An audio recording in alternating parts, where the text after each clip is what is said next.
Good morning. तर चला आज आपण शिवूया एक मस्त असा ड्रेस, जो की हम आपके है कौनमधल्या माधुरी दीक्षितचा जो सेम ड्रेस आहे ना तसा आपण शिवणार आहे. तर हा जो कापड आहे ना तो माझ्याकडे बरेच दिवस बरेच वर्ष झालं पडलेलं आहे आणि मी ठरवलं होतं की याचा सेम असाच मला ड्रेस शिवायचा आहे स्वरासाठी.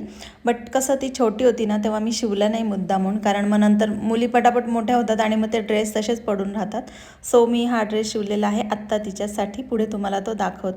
आणि आज आहे व्हॅलेंटाईन्स डे. सो आज आम्ही संध्याकाळी म्हणजे रात्रीचा असा सहज बेट ठरला की चला आज नूडल्स बनवूया, थोडंसं पार्टी टाईप करूया. सो हे नूडल्स इकडे आमचे बनत आहेत, ऋतूनेच बनवले ॲक्च्युली ते बऱ्यापैकी. सो यस, ती आत्ता सध्या बाहेर गेली आहे घरी. सो तुम्हाला तोपर्यंत हा जो माझा ब्लाऊज आहे रेड कलरचाही तर तोही मी शिवायला घेतलेला आहे, कारण बरेच माझे ब्लाऊज बाहेर खराब केलेले आहेत. म्हटलं चला एक आपण करूया. आणि हा बघा तो ड्रेस, रेड ड्रेस असाच सेम शिवलेला आहे मी सरासाठी. टॅन. सो इकडे तो रेडी झालेला आहे. मी लवकरच तिने वेअर केल्यावर व्हिडिओ वगैरे काढल्यावर तुम्हाला तेही दाखवेल. आणि मला तसाच लकीली मॅचिंग बेल्टसुद्धा मिळाला तिच्यासाठी. सो तोही मी घेतलेला आहे ऑनलाईन. तो आला आणि मग व्हॅलेंटाईन डेला संध्याकाळी या दोघींनी, ऋतूने तिचे छान छान मस्त व्हिडिओज फोटोज काढलेले आहेत. आणि आता मस्तपैकी ऋतू चायनीजसुद्धा करते नूडल्स.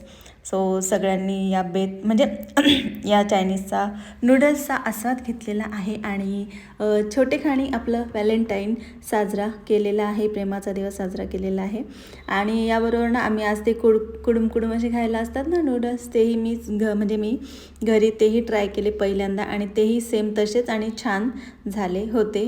सोबतच आंटींनी आम्हाला म्हणजे ऋतूच्या मम्मीने मस्तपैकी बिर्याणी पुलाव केला होता, तोही दिला. सो चांगलाच आमचा मस्तपैकी असा बेत झाला व्हॅलेंटाईनचा. सो अशा प्रकारे सेलिब्रेट केलेला आहे. आणि ड्रेस कसा झालेला आहे तो स्वरा तुम्हाला घालून दाखवेल लवकरच.